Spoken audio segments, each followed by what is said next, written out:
بسم اللہ الرحمن الرحیم وعد اللہ المؤمنین والمؤمنات جنات تجری من تحتها الانہار خالدین فیہا ومساکن طیبة فی جنات عدن ورضوان من اللہ اکبر ذالک هو الفوز العظیم۔ صدق اللہ العظیم۔ تمام قسم کی تحمیدات، تمجیدات، تکبیرات،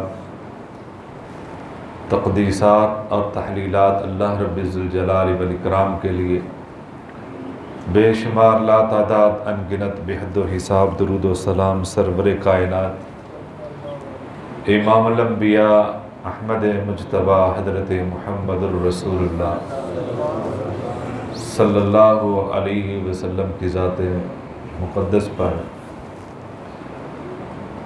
بے شمار رحمت نازل ہوں اہل بیت پر، صحابہ کرام پر، تابعین اعظام پر، اولیاء کرام پر اور ائمہ کرام پر۔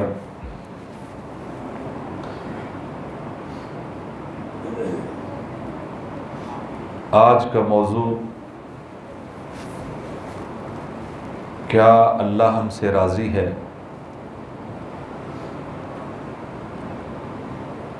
یقینی بات ہے کہ ایک مومن اور مسلمان کی یہی کوشش ہوتی ہے، اس کے ہر نیک عمل کی تمنا یہی ہوتی ہے کہ اللہ ہم سے راضی ہو جائے۔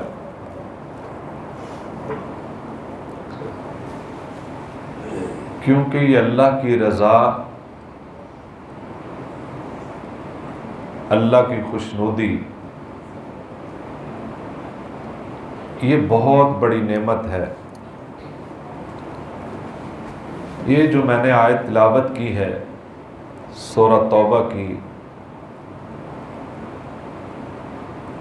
اللہ رب العزت نے اس آیت کے اندر یہ بتایا ہے وَرِضْوَانٌ مِّنَ اللَّهِ اکبر۔ یہ جو اللہ کی رضامندی ہے یہ بہت بڑی چیز ہے۔ یہ اتنی بڑی چیز ہے کہ سب سے بڑی نعمت جنت ہے، جنت کی نعمتیں بڑی انمول ہیں، لیکن جنت سے بھی بڑی نعمت جو ہے وہ اللہ کی رضامندی ہے۔ حدیث مبارک ہے، نبی رحمت صلی اللہ علیہ وسلم نے ارشاد فرمایا، فیصلے ہو جائیں گے، جہنمی جہنم میں چلے جائیں گے، جنتی جنت میں چلے جائیں گے۔ اللہ رب العزت ایک دن اہل جنت سے پوچھیں گے، ان کو آواز دیں گے تو آگے سے جنتی کہیں گے لبیک و سعدیک، اللہ آپ نے ہمیں پکارا، ہم حاضر ہیں، ہماری یہ سعادت ہے۔ اللہ پوچھیں گے تم راضی ہو؟ یہ ساری نعمتیں جو آپ کو میسر آئی ہیں اس پہ خوش ہو؟ کسی چیز کی کمی تو نہیں ہے؟ کچھ اور چاہیے؟ جیسے گھر کا میزبان جو ہوتا ہے وہ مہمان سے پوچھتا ہے کسی چیز کی ضرورت ہو، اللہ رب العزت بھی اپنی جنت کے اندر جگہ دے کر، ٹھکانہ دے کر، ایک عرصہ بیت جانے کے بعد پوچھیں گے بتاؤ کسی چیز کی ضرورت تو نہیں ہے، کوئی کمی تو نہیں ہے؟ تو وہ کہیں گے اللہ یہاں تو وہ کچھ دے دیا ہے جو آپ نے مخلوق میں سے ہمارے علاوہ کسی کو دیا ہی نہیں ہے، اتنی نعمتیں ہیں کہاں ضرورت ہے؟ اللہ پوچھیں گے پھر دیکھ لو، وہ کہیں گے ہر چیز میسر ہے۔ اللہ فرمائیں گے ایک وہ چیز ہے جو اس جنت کی نعمتوں سے بھی بڑی ہے، وہ کیا ہے؟ اہل علیکم رضوانی، کہ میری رضامندی آپ پر آج کے بعد احل علیکم رضوانی، میں نے آج کے بعد اپنی رضامندی آپ پر لازم کر دی ہے، اب اس کے بعد میں کبھی آپ سے ناراض نہیں ہوں گا۔ یہ نعمت جنتیوں کو جنتی نعمتوں سے بھی بڑھ کر ہے کہ اس کے بعد وہ بالکل بے خوف ہو جائیں گے کہ وہ جنت میں جیسے مرضی رہیں، اب کسی بھی بات پر اللہ ان سے ناراض نہیں ہوگا بھی نہیں، اور نہ ہی وہ جنتی ایسا کوئی کام کریں گے۔ وہاں ماحول بھی ایسا اللہ رب العزت بنا دیں گے، لیکن وہ ایک بہت بڑی نعمت ہے۔ تو یہ ہر مومن کی خواہش ہے کہ اللہ راضی ہو جائے، بلکہ غالباً حسن بصری رحمۃ اللہ علیہ کا ایک قول ہے، وہ کہتے ہیں، ان کا اپنا ایک مزاج ہے، اپنے انداز میں انہوں نے بات کی ہے، اگرچہ حدیث رسول صلی اللہ علیہ وسلم ہے کہ آپ جنت کا 3 مرتبہ سوال کریں گے اللہ آپ کو جنت عطا کر دیں گے، جہنم سے 3 مرتبہ پناہ مانگے اللہ آپ کو محفوظ کر دیں گے، یہ حدیث مبارک ہے۔ ان کا اپنا ایک انداز ہے، اپنی محبت میں آ کر انہوں نے ایک بات کہی، انہوں نے کہا آپ کو اللہ کی عبادت اس لالچ میں نہیں کرنی چاہیے کہ اللہ اس کے بدلے میں آپ کو جنت دے۔ عبادت کے بدلے میں آپ کو جنت ملنی ہی ملنی ہے، لیکن جو اللہ نے آپ پر انعامات کیے ہیں، جو اللہ نے آپ کو عطا کر دیا ہے، جو کچھ عطا کر دیا ہے، جو کچھ دے دیا ہے، اس کے بدلے میں یہ لالچ میں آ کر عبادت نہیں کرنی چاہیے۔ آپ کو عبادت اللہ کی رضا کے لیے کرنی چاہیے، جب اللہ راضی ہو جائے گا جنت تو ہے ہی آپ کی۔ گویا یہ انتہا ہے کہ جب اللہ راضی ہے تو اللہ کی رضامندی میں ہی تو جنت ہے۔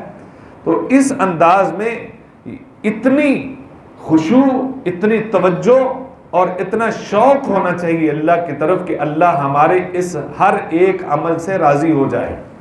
ہمیں یہ دیکھنا ہے کیا جو ہم اعمال کر رہے ہیں، ان اعمال کی بدولت کیا اللہ ہم سے راضی ہے؟ چند ایک باتوں کی طرف، ساری باتوں کا احاطہ نہیں کر سکتا، چند ایک باتوں کی طرف اشارہ کرنا چاہتا ہوں۔ ان باتوں سے ہم چیک کر سکتے ہیں، اگر وہ باتیں ہمارے اندر موجود ہیں، ہم اپنے آپ کو اس آئینے میں کھڑا کر کے، اپنے آپ کو اس آئینے میں دیکھ کر چیک کر سکتے ہیں کیا اللہ ہم سے راضی ہے یا نہیں ہے۔ کہیں خدا نہ خواستہ ایسا نہ ہو کہ ہم کوشش کرتے رہیں اپنی طرف سے اس کو دین بنا کر عبادت کرتے رہیں، نہ اس سے کسی چیز کا، وہ جو ہمارے اعمال ہیں دین سے کوئی تعلق ہو، نہ وہ ہماری عبادت ہو، سمجھتے ہم اس کو عبادت ہوں۔ عاملۃ الناصبہ، اللہ فرماتے ہیں وہ تھک چکے ہوں گے اپنی عبادتیں کر کر کے، لیکن ان کی عبادت ساری رائگاں جائے گی۔ وَهُمْ يَحْسَبُونَ أَنَّهُمْ يُحْسِنُونَ صُنْعًا، وہ سمجھتے ہوں گے ہم جو کر رہے ہیں بہت اچھا کر رہے ہیں، لیکن ان پہ اللہ کے پیارے پیغمبر صلی اللہ علیہ وسلم کی سٹمپ نہیں ہوگی، مور نہیں ہوگی، وہ نبی صلی اللہ علیہ وسلم کے طریقے کے مطابق نہیں ہوگا۔ کہیں ایسا تو نہیں ہے کہ ہم سارا کچھ کریں۔ بڑی بڑی کمپنیاں جو ہیں وہ چلتی ہیں آرڈر پہ، جن کا ایکسپورٹ امپورٹ کا کام ہوتا ہے، ایکسپورٹ کا خاص کر وہ آرڈر ان کو ملے اور وہ آرڈر بڑا ہو اور انحصار اسی پہ ہو، انہوں نے لون لے کر انہوں نے اپنی زندگی کی ساری راس اس پہ لگا دی اس آرڈر کو پورا کرنے کے لیے، اور جو اس نے میپ دیا ہو، جو اس کمپنی کو وہ نقشہ دیا ہو، اس کے مطابق ہمارا ڈیزائن ہونا چاہیے، ہماری ڈیمانڈ یہ ہے، یہ اس کے اندر یہ ہمارے کرائیٹیریا، اس کے مطابق یہ آرڈر تیار کر دیں۔ اب اس نے لاکھوں کروڑوں روپیہ اس آرڈر پہ لگا دیا ہو، تیار کر کے بھیج دیا ہو، جب وہاں پہنچے وہ دیکھ کر کہیں یہ تو ہم نے کہا ہی نہیں تھا، یہ تو ہمارا بتایا ہوا ہی نہیں ہے، آپ نے کس کا بنا دیا ہے، لہذا آپ کی کمپنی کو ہم پے نہیں کر سکتے، ہمارا یہ آرڈر نہیں ہے۔ سنائیں وہ بندے کی ساری زندگی ڈوبتی ہے کہ نہیں؟ کتنے ہی ایسے ڈوب چکے ہیں، مالی طور پر کتنے ہی خسارہ کر چکے ہیں، اپنا نقصان کر چکے ہیں تھوڑی سی غلطی کی وجہ سے۔ کہ تھوڑی سی غلطی ہوئی ہے آرڈر کینسل ہو جاتا ہے. خدا نہ خواستہ زندگی بھر کی باتیں لے کے جائیں اللہ کہے، بلکہ وہ آگے فیصلے ہونے سے پہلے ہی جب حوض کوثر پہ پہنچے تو درمیان میں دیوار کر دی جائے اور نبی صلی اللہ علیہ وسلم کہیں گے یہاں تو نشانیاں موجود ہیں، یہ میری امت ہے. اللہ کی طرف سے ان کو پیغام دیا جائے گا کہ یہ آپ کی امت نہیں، انہوں نے آپ کے بعد دین کے اندر نئی چیزیں شامل کر لی تھیں، یہ آپ کی امت نہیں ہے، لہذا یہ آپ کی امت نہیں ہے. نبی صلی اللہ علیہ وسلم بھی کہیں گے سحقن سحقن، پھر ان کو دور لے جائیے، میرا بھی ان سے کوئی تعلق نہیں ہے. بتائیے وہ زندگی بھر کا جو آرڈر تیار کیا تھا وہ تو وہی کینسل ہو گیا، کیا بنے گا وہاں؟ وہ تو آرڈر کینسل ہو گیا ہے، وہ تباہ ہو گئی ہے. وہ زندگی ہی تباہ نہیں ہوئی، آخرت بھی برباد ہو گئی ہے. تو لہذا کہیں ہمارا آرڈر کینسل نہ ہو جائے کہ ہم جس اللہ کے سامنے ہم نے پیش ہونا ہے، جو ہمیں اللہ نے ایک میپ دیا ہے، جو ایک کرائٹیریا دیا ہے، جو شریعت دی ہے، جو دین دیا ہے، یہ ہماری زندگی گزارنے کا ایک نقشہ ہے، اس کے مطابق زندگی گزارنی ہے. اور اگر تھوڑی سی بھی غلطی ہو، یہ گوگل میپ لگاتے ہیں نا جن کو یہ ٹیکنالوجی کا پتہ ہے، تھوڑی سی غلطی ہو جائے نا، وہ غلط ڈائریکشن پہ لے جائے تو سارا راستہ ہی غلط ہو جاتا ہے، تھوڑی سی غلطی ہو جائے. لہذا تھوڑی سی غلطی سے بندہ بھٹک جاتا ہے، تھوڑی سی غلطی سے. اگر آپ کا نوٹ جو پاکستانی کرنسی ہے وہ اس کا ایک آدھ چیز اس کی کٹ گئی ہو، وہ پوری نہ ہو، وہ نہیں چلتا. اور آپ سنت کے مطابق کوئی عمل نہ ہو، وہ اللہ کے ہاں بھی قبول نہیں ہوگا. وہ میں نے آپ کو پہلے ایک دو جمعے پہلے بتایا تھا کہ جب ایمان کی طاقت ہے اور سنت کا طریقہ موجود ہے، تھوڑا عمل اللہ کی بارگاہ میں بہت بڑا ہو جاتا ہے. اور اگر ایمان کی قوت نہیں ہے اور طریقہ نبوی نہیں ہے، وہ جتنا مرضی بڑا عمل ہو، اس کو آپ عبادت سمجھیں، اس کو آپ حج سمجھیں، اس کو آپ عمرہ سمجھیں، وہ رائے گاہ اس کی کوئی حیثیت نہیں ہے. لہذا ہمارا مقصد ہے اللہ کی رضامندی. تو سب سے پہلی بات کہ اللہ کی رضامندی، کیا اللہ ہم سے راضی ہے، اس کو چیک کرنے کا طریقہ یہ ہے کہ مومن بندہ اس پر، کیونکہ بندہ چاہے مومن ہے یا نہیں مومن، یہ بندے کا جو اللہ نے یہ باڈی بنائی ہے، اس کو کئی طرح سے کئی چیزوں کا سامنا کرنا پڑتا ہے، کئی چیزوں کا مقابلہ کرنا پڑتا ہے زندگی کے اندر. اس میں مصائب بھی آتے ہیں، پریشانیاں بھی آتی ہیں، مشکلیں بھی آتی ہیں، خوشیاں بھی آتی ہیں، خوشحالیاں بھی آتی ہیں، تنگ دستیاں بھی آتی ہیں. یہ اتار چڑھاؤ ہوتا ہے. خوشحالی میں بھی اس کا رویہ کیسا ہے، اور خاص کر جب تنگ دستی ہے، پریشانی ہے، دکھ ہے، اس کو کوئی تکلیف پہنچی ہے، کوئی نقصان پہنچا ہے، اس وقت اس کی کیفیت کیا ہے. جب نقصان پہنچتے ہوئے اللہ کو یاد کرتا ہے تو سمجھیں کہ اللہ اس سے راضی ہے. جب اس کے منہ سے یہ کلمہ نکلتا ہے الحمدللہ، وہ یہ بولتا ہے جب کوئی نقصان ہوتا ہے الحمدللہ کہتا ہے تمام تعریفیں اللہ کے لیے ہیں، تو سمجھیں کہ اللہ آپ سے راضی ہے. کیوں؟ قرآن مجید کا آغاز بسم اللہ کے بعد اللہ نے الحمدللہ سے کیا ہے. اور حدیث میں ہے نبی صلی اللہ علیہ وسلم نے فرمایا افضل الدعا، سب سے بہترین دعا الحمدللہ ہے. اور الحمدللہ وہ ہے کہ تملأ المیزان، کہ الحمدللہ اللہ کے میزان کو، جو ترازو ہے، اس کو بھر دیتا ہے. اگر اس کو اس جذبے سے، بعض دفعہ ہم اس لہجے سے بھی الحمدللہ کہتے ہیں کہ اگلا بندہ کہتا ہے الحمدللہ سن کر یہ کہتا ہوا کیا بھائی، یعنی پوچھے نا کیا حال ہے، الحمدللہ، یعنی کوئی لہجہ اس طریقے سے ہوتا ہے اگلا بندہ الحمدللہ سننے کے بعد ہی پوچھتا ہوا کیا ہے. یعنی کہا الحمدللہ ہے لیکن ٹبک اس سے ناشکری نہیں ہوتی ہے. الحمدللہ کہتے ہوئے ہمیں سراپا شکر ہونا چاہیے، ہمیں اللہ کا شکر ادا کرتے ہوئے ان لفظوں پہ پوری توجہ ہونی چاہیے کہ اللہ تیرے اوپر ہم راضی ہیں، تیرے ہر فیصلے پہ راضی ہیں. الحمدللہ. حضرت اسود بن سری یہ شاعر تھے، نبی صلی اللہ علیہ وسلم کے پاس آئے اور کہا اللہ کے حضور صلی اللہ علیہ وسلم میں نے اشعار سنانا چاہتا ہوں، اور ان اشعار میں میں نے اللہ کی تعریف بیان کی ہے. تو نبی صلی اللہ علیہ وسلم نے فرمایا پھر سنائیں، اللہ اپنی تعریف کو بہت پسند کرتا ہے. گویا جو اللہ کی تعریف کرتا ہے ہر حال میں، اللہ کو یاد کرتا ہے ہر مشکل میں، ہر آسانی میں، ہر وقت، ہر دکھ میں، اللہ اس سے راضی ہے۔ پہلی نشانی یہ ہے۔ دوسری بات کہ اس کا انہم کانوا یسارعون فی الخیرات، کہ وہ ہر بھلائی کے کام میں بھاگ کر جاتا ہے، کسی کی خیر چاہتا ہے، کسی کا بھلا چاہتا ہے، وہ رفاعی ذہن رکھتا ہے، وہ چاہتا ہے کہ کسی نہ کسی کا بھلا ہو جائے، وہ ہر وقت سوچتا ہے دوسروں کا، وہ ہر وقت وہ دوسروں کی بھلائی کے لیے بھاگتا۔ انہم کانوا یسارعون فی الخیرات، قرآن مجید میں ہے کہ وہ خیرات میں یعنی ہر بھلائی کے کام میں تیزی سے جاتا ہے۔ جو یہ ذہن رکھتا ہے اللہ اس سے بھی راضی ہے، اللہ اس سے بھی راضی ہے۔ نبی صلی اللہ علیہ وسلم نے فرمایا احب الناس الی اللہ انفعهم للناس، اللہ کو سب سے زیادہ محبوب وہ ہے جو لوگوں کے لیے مفید ہے، جو لوگوں کے لیے فائدہ مند ہے، جو لوگوں کا فائدہ سوچتا ہے، جو صرف اپنا ہی نہیں سوچتا کہ اگر کسی سے سلام لینا ہے تو مقصد کے لیے، کسی سے ملاقات کے لیے جانا ہے تو صرف مقصد کے لیے، کسی کو کوئی تحفہ دینا ہے تو اس کے بدلے میں بہت بڑا پیچھے ایک فیصلہ سوچ کے رکھا ہے، صرف اللہ کی رضا کے لیے تحائف بھی نہیں دینے، اگر تحفہ دینا ہے تو اس سے بھی کچھ کام لینا ہے، یعنی اپنے مفاد کے لیے نہیں بلکہ دوسروں کے فائدے کے لیے جو کام کرتا ہے، جو سوچتا ہے، نبی صلی اللہ علیہ وسلم نے فرمایا یہ اللہ کو سب سے زیادہ محبوب ہے۔ اور جو دوسروں کے لیے مصیبت دور کرتا ہے، کسی تکلیف کو دور کرتا ہے، کسی کا قرض دور کر دیتا ہے اور کسی کی بھوک دور کر دیتا ہے، اللہ رب العزت کو یہ سب سے زیادہ پسندیدہ ہے۔ نبی صلی اللہ علیہ وسلم نے دوسری جگہ دوسری حدیث میں فرمایا رفاعی کام کرنے والا، دوسروں کا اچھا سوچنے والا کبھی بری موت نہیں جاتا، دوسروں کا اچھا سوچنے والا۔ گویا اللہ کیا ہم سے راضی ہے، یہ دیکھنے کے لیے ہمیں اپنے آپ کو دیکھنا چاہیے کہ میں دوسروں کا فائدہ کتنا سوچتا ہوں۔ کیا میرے اندر سافٹ ویئر کون سا ہے کہ میں اپنا زیادہ سوچتا ہوں یا دوسروں کا زیادہ سوچتا ہوں؟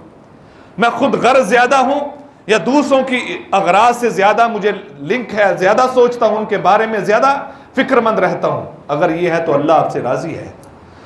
تیسری بات، ہر حال میں وَيَدْعُونَنَا رَغَبًا وَرَهَبًا، اسی آیت کا انہم کانوا یسارعون فی الخیرات وَيَدْعُونَنَا رَغَبًا وَرَهَبًا، وہ اللہ سے ڈرتے ہوئے بھی شوق میں ہر حال میں اللہ سے مانگتے ہی رہتے ہیں، دعائیں کرتے رہتے ہیں، اللہ سے ہی مانگتے رہتے ہیں۔ جو بندہ اللہ سے مانگتا رہتا ہے، اللہ کا منگتا رہتا ہے، سمجھے کہ اللہ اس سے راضی ہے، اللہ کی رضامندی اس کو مل گئی ہے، جو ہر وقت اسی میں لگا رہتا ہے۔ لیس شیء اکرم علی اللہ من الدعاء، سب سے زیادہ پسندیدہ عزت والی چیز اللہ کے ہاں دعا ہے، سب سے زیادہ۔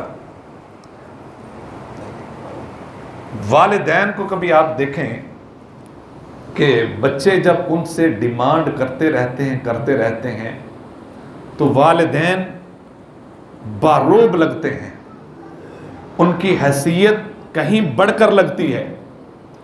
جب بچے اپنے پاؤں پہ کھڑے ہو جاتے ہیں والدین سے لینا چھوڑ دیتے ہیں بلکہ والدین کو دینا شروع کر دیتے ہیں، تو والدین پھر کیا ہوتی ہے، ان کی حیثیت کیا ہوتی ہے آپ کو اندازہ ہے۔ ہمارے معاشرے کو دیکھیں کہ جب والدین دے رہے ہوتے ہیں تو وہ بچوں کو دیتے ہوئے ساتھ پیار بھی کرتے ہیں، اگر ان کو ہاتھ میں کوئی رقم پکڑاتے ہیں، کوئی چیز پکڑاتے ہیں، کوئی لا کر دیتے ہیں، دعائیں دیتے ہوئے دیتے ہیں۔ اور اکثر اولاد جب والدین کو دیتے ہیں بوجھ سمجھ کر دیتے ہیں، دعائیں نہیں نکلتی۔ اکثر جو ہیں الا قلیل، بہت سارے اچھے بھی ہیں، وہ دیتے ہوئے ساتھ یہ کہتے ہیں ہمارے لیے دعا کریں، اور دیتے ہوئے کہتے ہیں ہمیں کوئی تھوڑ نہیں ہے، کوئی کمی نہیں ہے، لیکن زیادہ تر بوجھ سمجھتے ہیں۔ یہی والدین جب دیتے رہتے ہیں اور بچوں سے پیار بھی ان کو زیادہ ہوتا ہے، اسی طریقے سے جب وہ بچے بھی ان سے مانگتے ہیں تو ان کو اچھا لگتا ہے۔ اور کہیں بڑھاپے میں کسی دن، کسی عید کے موقع پر، کسی خوشی کے موقع پر، کسی ایسی خوشی کا موقع ہو، بچہ بڑا ہو، صاحب حیثیت بھی ہو، وہ بہت بڑے عہدے پر بھی ہو، اور جا کر اسی طریقے سے کسی دن اپنے باپ سے کہے ابا مجھے 100 روپیہ دے دے، 50 دے دے، اسی حیثیت میں، میرا نہیں خیال کہ اس دن اس باپ کی آنکھیں ڈبڈبا نہ جائیں گی، کہ آج میرے بیٹے نے اسی طریقے سے مجھ سے مانگا ہے. وہ پروردگار ہے، جب اس سے مانگتے رہتے ہیں وہ بندہ اللہ کو بڑا ہی پیارا لگتا ہے. جب مانگنا چھوڑ دیتا ہے، قرآن مجید میں ہے کہ وہ متکبر ہو جاتا ہے، وہ پھر اللہ بھی اس کو چھوڑ دیتا ہے، اللہ بھی اس کو بھلا دیتا ہے. مانگتا جو رہتا ہے اللہ کو وہ پیارا رہتا ہے، اللہ کو بہت اچھا لگتا ہے. لہذا یدعوننا رغبا ورہبا، جو اللہ سے مانگتے رہتے ہیں سمجھے کہ اللہ اس سے راضی ہے. چوتھی بات، جب وہ عبادت کرتے ہیں پورے دھیان سے کرتے ہیں، خشوع سے کرتے ہیں، خشوع خضوع سے اللہ کے سامنے کھڑے ہوتے ہیں، ایسے کھڑے ہوتے ہیں کہ اللہ ہمیں دیکھ رہا ہے، ایسے عبادت کرتے ہیں، ایسے سجدہ کرتے ہیں کہ ہم نے اپنا سر اللہ کے قدموں میں رکھ دیا ہے. اس انداز سے عبادت کرتے ہیں کہ عبادت قد افلح المؤمنون الذین هم فی صلاتهم خاشعون. اللہ نے فرمایا وہ کامیاب ہیں مومن جو اپنی نمازوں کے اندر خشوع اختیار کرتے ہیں، عاجزی اختیار کرتے ہیں اور پوری توجہ سے وہ عبادت کرتے ہیں، وہ کامیاب ہیں. عثمان بن عفان رضی اللہ تعالیٰ عنہ کی روایت ہے، نبی صلی اللہ علیہ وسلم نے فرمایا مومن بندہ اچھی طرح وضو کرتا ہے، دھیان سے وضو کرتا ہے سنت کے مطابق. حضرت امام مالک رحمۃ اللہ علیہ ان کے پاس ایک سائل آیا، اس نے سوال کیا، امام مالک وضو کا طریقہ بتا دیں. انہوں نے کہا سوال ٹھیک نہیں ہے، سوال ٹھیک کریں. انہوں نے پھر کہا جی میں صحیح پوچھ رہا ہوں، وضو کا طریقہ بتائیں. انہوں نے پھر کہا جی آپ سوال درست طریقے سے کریں. 3 مرتبہ اس نے کہا جی مجھے وضو کا طریقہ بتائیں. تو امام مالک رحمۃ اللہ علیہ نے کہا تمہارا سوال غلط ہے، سوال یہ ہونا چاہیے کہ نبی صلی اللہ علیہ وسلم کے وضو کا طریقہ بتائیں. نبی صلی اللہ علیہ وسلم کا وضو کیا تھا، وہ وضو ہے. اس کے علاوہ وضو تو منہ دھونے کو کہتے ہیں، وضو تو آپ ہاتھ پاؤں دھو لیں وہ وضو ہی ہوتا ہے. تو وضو وہی ہے، وہی طریقہ جو نبی صلی اللہ علیہ وسلم اس طریقے سے اہتمام سے وضو کرتا ہے اور خشوع خضوع سے وہ نماز ادا کرتا ہے. جو کہتا ہے وہ سمجھتا ہے، جو کہتا ہے وہ سمجھتا ہے کہ کیا کیا رہا ہے، وہ نماز پوری کرتا ہے اور اللہ رب العزت اس کی زندگی کے پچھلے سارے گناہوں کو معاف کر دیتا ہے جب تک کہ وہ کبیرہ گناہوں پر اڑا نہیں رہتا. اللہ اس کے گناہوں کو معاف کرتا ہے. ایک حدیث میں نبی صلی اللہ علیہ وسلم نے فرمایا وجبت لہ الجنہ، اللہ اس کے لیے جنت واجب کر دیتے ہیں. اور ایک حدیث میں نے پڑھا کہ وہ ایسے ہو جاتا ہے جیسے آج پیدا ہوا ہے، ایسے ہو جاتا ہے جیسے پیدا ہی اب ہوا ہے. ایک نماز کی مار ہے یہ زندگی بھر کے گناہ. اگر خشوع خضوع سے ہم ادا کر لیں، اگر ہم توجہ سے ادا کر لیں، جو پڑھ رہے ہیں اس پر پورا دھیان ہو تو توجہ سے نماز ادا کی جائے، توجہ سے عبادت کی جائے. زین العابدین رحمۃ اللہ علیہ احرام پہنا تو کانپنے لگ گئے، کپ کپا رہا ہے جسم. کسی نے پوچھا یہ آپ تو اللہ کے گھر جا رہے ہیں، خوش ہونا چاہیے، آپ نے احرام باندھا ہے تو آپ کپ کپا رہے ہیں جیسے پتہ نہیں کیا ہو گیا ہے. انہوں نے کہا میں نے احرام باندھا ہے، میقات پہ جا کر میں لبیک کہوں گا، لبیک اللہ میں حاضر. آگے سے کہیں یہ آواز آ گئی لا لبیک، مجھے تمہاری حاضری قبول نہیں تو میرا کیا بنے گا، میرے گھر میں تمہاری حاضری قبول نہیں تو کیا بنے گا. میں نے وہ لباس پہنا ہے، یہی وہ لباس اسی طرح کا لباس ہوگا جو آخری لباس ہوگا، اور میں جا رہا ہوں اس اللہ کے سامنے، اس کے سامنے پیش ہونا ہے، گھر بھی اس کا ہے، پیش بھی اس کے سامنے ہونا ہے. کاش میں اللہ کو پسند آ جاؤں، کاش میں اللہ کو پسند آ جاؤں. نماز کے لیے وضو کے لیے کھڑے ہوتے تو اسی طرح کپ کپانے لگتے. لوگ پوچھتے ہوا کیا ہے، کہتے آپ کو پتہ نہیں کہ میری ملاقات کس سے ہونے لگی ہے، میری ملاقات کس سے ہونے لگی ہے، ملنا کس سے ہے.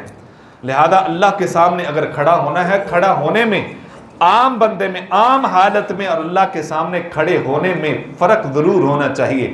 اور کھڑے ہوتے ہوئے اللہ کے سامنے کپ کپی یا اس کے اندر خشیت نازل نہیں ہوتی تو پھر اللہ بھی راضی نہیں ہے. اسی لیے تو نماز میں یہ بتایا گیا ہے کہ نماز میں ادھر ادھر نہ جھانکیں، اوپر نہ دیکھیں، ادھر ادھر نہ دیکھیں. ایک جگہ پہ دیکھنے کا مقصد یہ ہے کہ توجہ صرف ایک ہی جانب ہونی چاہیے، صرف ایک جگہ تمہاری توجہ ہونی چاہیے. وہ توجہ کیا ہے، اللہ کی طرف ہونی چاہیے، وہ آپ جو مانگ رہے ہیں اس کی طرف ہونی چاہیے. 5ویں بات تواضع انکساری، عاجزی، جھکنا. یہ اللہ کو بہت پسند ہے. جو ہمیشہ عاجزی انکساری اپنانے کی کوشش میں رہتا ہے, لوگوں کو عزت دینے کی کوشش میں رہتا ہے, اللہ اس کو بذات خود سر بلند کر دیتا ہے. اور جو ہمیشہ دوسروں کی ٹانگ کھینچنے کی کوشش میں رہتا ہے ہمیشہ ذلیل ہو جاتا ہے. یہ ایک قدرت کا اصول ہے کہ جو ٹانگیں کھینچنے کی کوشش میں رہتا ہے, اگرچہ اسے کھینچی نہ بھی جائیں, جو اس کوشش میں رہتا ہے, اس سوچ میں رہتا ہے, بذات خود برباد ضرور ہو جاتا ہے. اور جو اس کوشش میں رہتا ہے میں کسی دوسرے کو عزت دے دوں, اللہ اس کو سربلند کر دیتا ہے. امام ابن کثیر رحمۃ اللہ علیہ کہتے ہیں عاجز بندے کی 3 نشانیاں ہیں. وہ کہتے ہیں کہ اگر عاجز بندہ جتنا مرضی بڑا ہو جائے وہ سلام میں پہل کرنے کی کوشش ضرور کرے گا. دوسری بات کہ وہ محفل میں ہمیشہ کم درجے کی نشست پر بیٹھنے کی کوشش کرے گا, بلند رتبے پہ جانے کی, نمایاں ہونے کی کوشش نہیں کرے گا وہ. اور تیسری بات, جب بھی نیکی کرے گا تو یہ وہ چھپانے کی کوشش کرے گا, یہ نہیں کہے گا کہ لوگ میری اس نیکی پر واہ واہ کریں, لوگ توصیف بیان کریں, لوگ وضاحتیں دیں, لوگ تشہیر کر دیں. یہ 3 علامتیں عاجز بندے کی ہیں. اور عاجزی اللہ کو بڑی پسند ہے. فاخرانہ لباس جو اتار دیتا ہے اس نیت سے کہ اس میں کہیں فخر نہ آ جائے, تکبر نہ آ جائے, اللہ اس کو جنت کا لباس پہنا دے گا. تو گویا جس کے اندر عاجزی انکساری ہے سمجھے اللہ بھی اس پر راضی ہے. چھٹی بات, جو جب بندے کا یہ ذہن بن جائے, مثال کے طور پر اگر کوئی 3-4 سال سے بیرون ملک گیا ہے اور وہ وہاں پہ اپنے کاروبار کے لیے, اپنے کام کاج کے لیے, روزی کے لیے گیا ہے, بیوی بچے پیچھے ہیں, 4 سال میں بچے بڑے ہو جاتے ہیں, وہ سفر شروع کرتا ہے تو اس کی ساری توجہ اپنے گھر والوں کی طرف ہوتی ہے.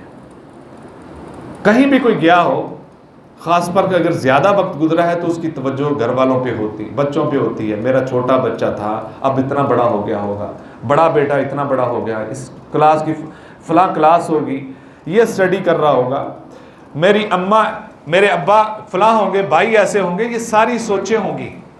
وہ میں جہاں رہتا اس محلے میں کیا تبدیلی آئے ہوگی, اس طرح کی ساری باتیں ہوتی ہیں. اور اگر کسی ایسی جگہ پہ جا رہا ہے, کسی دوست کو ملنے جا رہا ہے, اس کی ساری توجہ اس طرف ہوگی. اگر اپنے بزنس کے ٹور پر کسی پارٹی سے ملنے کے لیے جا رہا ہے تو وہ سوچے گا اپنے بزنس کے بارے میں میں نے اپنی کون سی باتیں بتانی ہیں, میں نے اس مالک کو جا کر کون سی باتیں بتانی ہیں کہ یہ ڈیل پکی ہو جائے, یہ کام مکمل ہو جائے. لہذا یہ ساری توجہ اس طرف کرتا ہے. ہم نے یہاں دنیا میں اللہ نے ہمیں بھیجا ہے, ہمارا ٹارگٹ دنیا نہیں ہے. سب کو پتا ہے کہ ہم نے جانا آگے ہے, پہنچنا ہم نے اللہ کے پاس ہے. تو توجہ اس طرف ہونی چاہیے جہاں پہ جانا ہے کہ ہمارا سفر وہاں کا ہے. ہر وقت وہاں سوچ ہونی چاہیے کہ اللہ نے جب ہمیں کھڑا کرنا ہے تو اللہ نے جب پوچھنا ہے تو کیسے جواب دینا ہے, اس جواب کا بندوبست کیا ہے. اللہ نے اگر فلاں کچھ پوچھ لیا تو اس کا جواب میں نے کیسے دینا ہے. حیرت کی بات یہ ہے کہ اگر بچہ اگر دنیا میں نہیں آیا, اس کے آنے سے 1-1.5 مہینہ پہلے گھر والے اس بچے کے لیے کپڑوں کا بندوبست تو کر لیتے ہیں. سردیاں آنے سے پہلے کپڑوں کا بندوبست ہو جاتا ہے, سردیوں کے کپڑوں کا. گرمیاں آنے سے پہلے گرمیوں کے کپڑوں کا بندوبست ہو جاتا ہے. اسی طریقے سے خوراک کا بندوبست پہلے سے ہم کر لیتے ہیں. اگر ہم نے سحری بھی کرنی ہے تو سحری کا بندوبست ہم شام کو کر لیتے ہیں. ہم نے عید کا بندوبست مہینہ پہلے کر لیا ہوتا ہے. ہر چیز کا بندوبست ہم نے پہلے کر لیا ہے اور ہمیں یہ پتا نہیں کہ وہاں تک ہم پہنچیں گے یا نہیں پہنچیں گے. یہ ہر ایک کو پتا ہے کہ ہم نے وہاں پہنچ جانا ہے, یہ ہر ایک کو پتا وہاں پہنچنا ہے, لیکن اس کے لیے ہم نے کیا بندوبست کیا ہے. اس کے لیے کوئی بندوبست کیا ہے. سفر پہ جانا ہو, اپنی موٹر سائیکل, سائیکل, گاڑی, اس کو پہلے چیک کر لیتا ہے کہ یہ گاڑی سفر کے قابل ہے, اس میں پیٹرول ہے, اس میں پانی ہے, اس کی ساری چیزیں پوری ہیں. ہر چیز کو چیک کرتا ہے. نہیں چیک کیا جاتا تو آخرت کے سفر کے لیے اپنے آپ کو چیک نہیں کیا جاتا. تو چھٹی بات یہ ہے کہ اللہ کی ملاقات کا شوق ہونا چاہیے. اگر اللہ کی ملاقات کا شوق ہے, اگر اللہ سے ملنے کا شوق ہے, جذبہ ہے, تو اللہ آپ پہ راضی ہے. اگر یہ جذبہ نہیں، حدیث میں آتا ہے کہ جو اللہ سے ملاقات کا شوق رہتا ہے اللہ بھی اس سے شوق رکھتا ہے. جب موت آتی ہے اس کو دکھا دیا جاتا ہے اس کا انجام، تو وہ کہتا ہے کہ جلدی جلدی مجھے پہنچا دیا جائے. اللہ بھی اس سے ملاقات کی وہ خواہش کرتا ہے. اللہ چاہتا ہے کہ اس سے ملاقات ہو، جو بندہ خود اللہ سے ملاقات چاہتا ہے. لہذا یہ دیکھنے کے لیے کہ کیا اللہ ہم سے راضی ہے، ہم یہ 5-6 چیزوں کو کم از کم چیک کر لیں. سب سے پہلی بات، کوئی تنگ دستی آتی ہے، کوئی مشکل آتی ہے، کیا ہمارے منہ سے الحمدللہ نکلتا ہے؟ رفاعی ذہن موجود ہے؟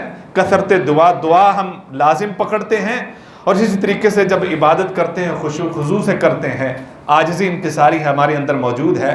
اللہ سے ملنے کے لیے ہم نے کوئی بندوبست کر رکھا ہے. اللہ سے ملنا ہے، اگر کسی بڑے کے پاس جانا ہو تو بندہ جاتا بھی اسی انداز سے. بڑے کے پاس جانا ہو، جتنی کسی اہم شخصیت کے پاس جانا ہو، اتنا ہی بندہ اپنے آپ کو سیٹ کرتا ہے، اتنا ہی اپنے آپ پر توجہ کرتا ہے. ہم نے تو شہنشاہوں کے شہنشاہ کے سامنے جانا ہے، اس کے سامنے پیش ہونا ہے. اپنے آپ کو تیار کیا ہے، اس کے لیے کوئی بندوبست کیا ہے کہ اگر میں نے اس کے سامنے کھڑا ہونا ہے تو کس انداز میں. اور یہ طریقہ، اگر اللہ کے سامنے کھڑا ہونا، اللہ سے ملنے کا شوق ہے، تو سب سے پہلے یہ دیکھیں کہ اللہ کے رسول ہم سے راضی ہیں.